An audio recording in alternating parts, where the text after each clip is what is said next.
ఈరోజు మూసీ నది ప్రక్షాళన గతంలో బీఆర్ఎస్ ప్రభుత్వమే అనుకున్నది.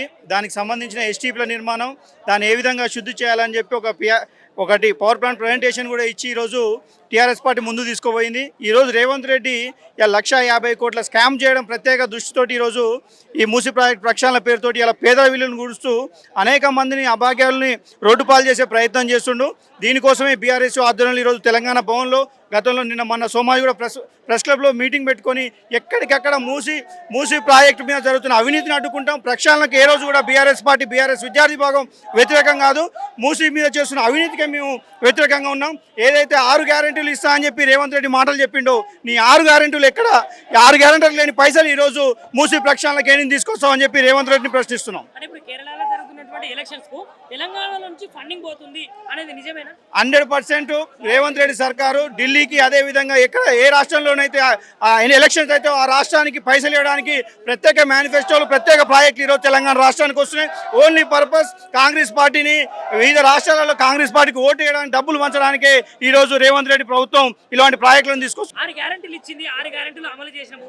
అదే విధంగా మీకు ఏదైనా డౌట్ ఉంటే అంటే కేరళకు పోయి ఎన్నికల ప్రచారంలో మాట్లాడినట్టు ఇలా కేరళ ముఖ్యమంత్రి విజయన్ ఈరోజు హాస్యాస్పదంగా నవ్వుతుండి ఇవాళ రేవంత్ రెడ్డి మాట్లాడుతున్న విధానాలను చూసి ఈరోజు ఫీజు రీయింబర్స్మెంట్ క్లియర్ చేస్తా, 1 టైం సెటిల్మెంట్ చేస్తా అన్న రేవంత్ రెడ్డి ఇప్పటి వరకు ₹1 కూడా రిలీజ్ చేయక ఈరోజు హైకోర్టు కూడా విద్యార్థులకు మద్దతు కాకుండా ఏదైతే కాలేజ్ యాజమాన్యానికి మద్దతుగా తెలిపింది. సర్టిఫికేట్లు ఇచ్చే ముందు మొత్తం ఫీజు కట్టిపోయి సర్టిఫికేట్లు తీసుకోవాలంటుంది.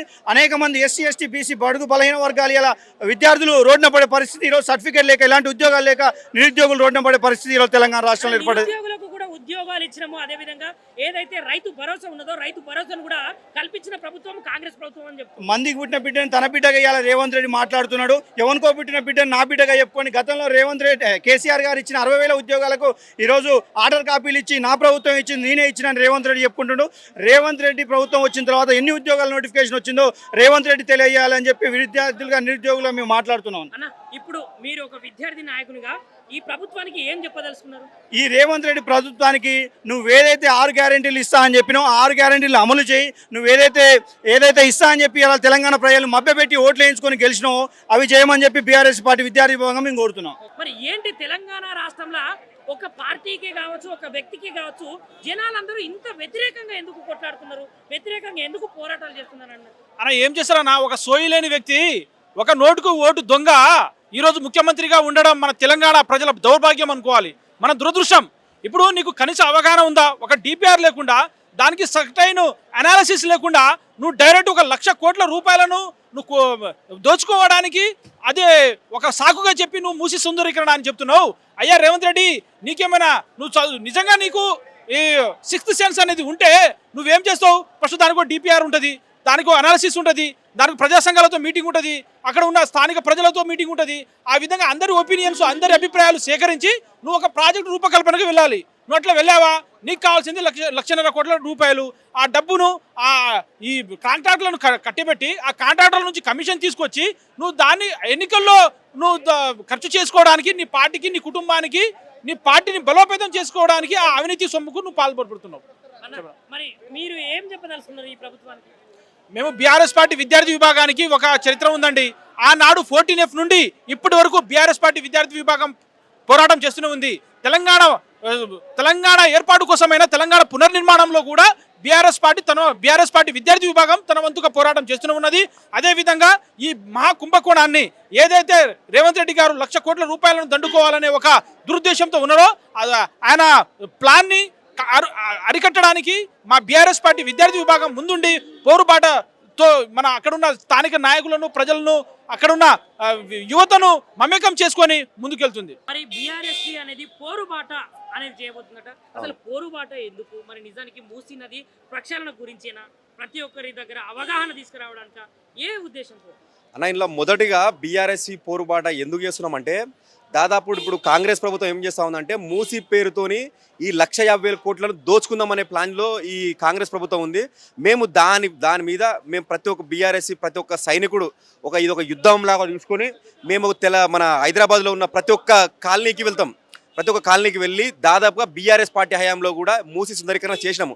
దాదాపుగా 16,000 కోట్లతోనే ఈ మూసీ సుందరీకరణ అవుతుంది. ఎందుకంటే ఇప్పుడు ఈ కాంగ్రెస్ ప్రభుత్వం ఏం చేద్దాం ఉందంటే ఈ 1,00,000 కోట్లను దోచుకుందామనే ఆలోచన తప్ప మరొకటి లేదని మేము తెలియజేస్తాము.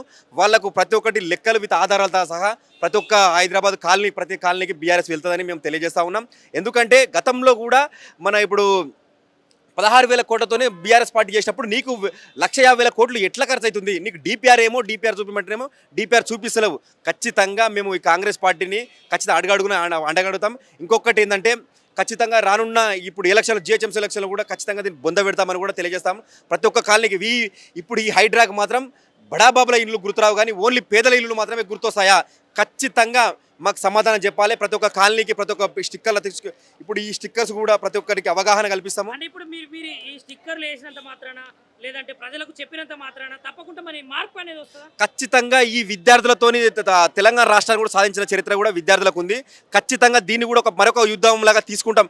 ఎందుకంటే ఇదొక వీళ్ళు వీళ్ళకు చేయాలంటే ఎన్నో పనులు ఉన్నాయి. దీన్ని తక్కువ అమౌంట్లో కూడా చేయొచ్చు. కానీ నీకు 1,50,000 ఎందుకు ఖర్చు అవుతా ఉంది? దాదాపుగా సగం బడ్జెట్ అన్న తెలంగాణ రాష్ట్ర బడ్జెట్ సగం బడ్జెట్ వీళ్ళు దోచుకుందామని ఆలోచన తప్ప మరొకటి ఏముందని అడుగుతాను. చాలా నీకు ఉన్నాయి. దాని మీద ఇప్పుడు ఇంతవరకు హైదరాబాద్లో ఎంతో దోమలు కరుస్తున్నాయి. దాని మీద చిత్తశుద్ధి లేదు, దేని మీద చిత్తశుద్ధి లేదు. ఈ కాంగ్రెస్ ప్రభుత్వం ఓన్లీ డబ్బుల మీద రియల్ ఎస్టేట్ మీద ఉంది. ఖచ్చితంగా మేము దాన్ని అడ్డుకుంటామని మేము తెలియజేస్తా ఉన్నాం. విద్యార్థులు కలుసుకుంటే చేయండి ఏమి లేదని మీరు చెప్తున్నారు. Yes. మరి ఇదే విద్యార్థులు కలిసి కుళ్ళు గుత్తగా ఓట్లేసినాయి కదా, మరి విద్యార్థులే కావచ్చు, ప్రజలే కావచ్చు, నార్మల్ ప్రజలే కావచ్చు, మరి వీళ్ళందరూ అయితే ఈ గెలిపించుకున్నటువంటి ప్రభుత్వం అన్న మనం ప్రజలమన్నా కొన్ని వాళ్ళు ఏం చెప్పినారు? జాబ్ క్యాలెండర్ ఇస్తామని చెప్పినాడు, విద్యార్థులకు స్కూటీలు ఇస్తామని చెప్పినాడు, స్కాలర్షిప్ ఫీజు రియంబర్స్మెంట్ కూడా పెంచుతామని చెప్పినాడు, 8 నుంచి 15% వేస్తామని చెప్పినాడు. ఇవన్నీ చూసి దాదాపు ఎవరైనా మోసపోతారు. మనం హ్యూమన్స్ కాబట్టి కొద్దిగా అనుకున్నారు. కానీ ఇప్పుడు పెట్టమని దమ్ముంటే ఎలక్షన్లు పెట్టమని ఎందుకో నీకు కార్పొరేట్ ఎలక్షన్స్ ఏం జిహెచ్ఎంసీ ఎలక్షన్ పెడతలేడు. దాదాపుగా అలా అయిపోయి 6 నెలలు అయిపోతా ఉంది. అలాగే నీకు జెడ్పీటీసీ ఎలక్షన్స్ ఉన్నాయి. ఏ ఎలక్షన్లో కూడా వీళ్ళకు ఇబ్బంది పడతా ఉంది, వీళ్ళకి భయపడతా ఉంది. ఖచ్చితంగా ఇప్పుడు రానున్న ఎలక్షన్లో బీఆర్ఎస్ పార్టీని బొందబెడతందుకు ప్రజలు కానీ విద్యార్థులు కానీ రైతులు కానీ ఈ రానున్న ఎలక్షన్లో ఖచ్చితంగా కాంగ్రెస్ పార్టీని బొందబెడతందుకు ప్రజలు కానీ విద్యార్థులు కానీ యువత అందరు సిద్ధంగా ఉన్నారు. ఖచ్చితంగా కాంగ్రెస్ పార్టీని బొందబెట్టే రోజులు దగ్గరలో ఉన్నాయని మేము తెలియజేస్తా ఉన్నాం. కేరళ ఎలక్షన్స్ గురించి మీరు ఏమని మాట్లాడతారు? అంటే తెలంగాణలో ఉన్నటువంటి సొమ్మును మొత్తం కేరళ ఎలక్షన్స్ కు తీసుకుపోతున్నాడు సీఎం రేవంత్ రెడ్డి, మూటలు మోస్తున్నాడు అనే వాదనలు అయితే వినిపిస్తున్నాయి. దీనికి మీ అభిప్రాయం? ఈయన రేవంత్ రెడ్డి మనకు ముఖ్యమంత్రి అని మీరు అనుకుంటారేమో కానీ మేమైతే అనుకోవట్లేము. ఎందుకంటే ఈ ముఖ్యమంత్రి ఇక్కడ కాదు, ఇక్కడ దాదాపుగా తెలంగాణలో ముఖ్యమంత్రి అయితే మనోడు ఉండేది ఇక్కడ 2 రోజులే. మిగిలిన మొత్తం ఢిల్లీకి సగం, బెంగళూరుకి సగం. ఎక్కడ ఎలక్షన్స్ అయితే అక్కడ మనోడు, ఇక్కడ ఢిల్లీ ఏజెంటే ఇక్కడ ముఖ్యమంత్రిగా ఉండు.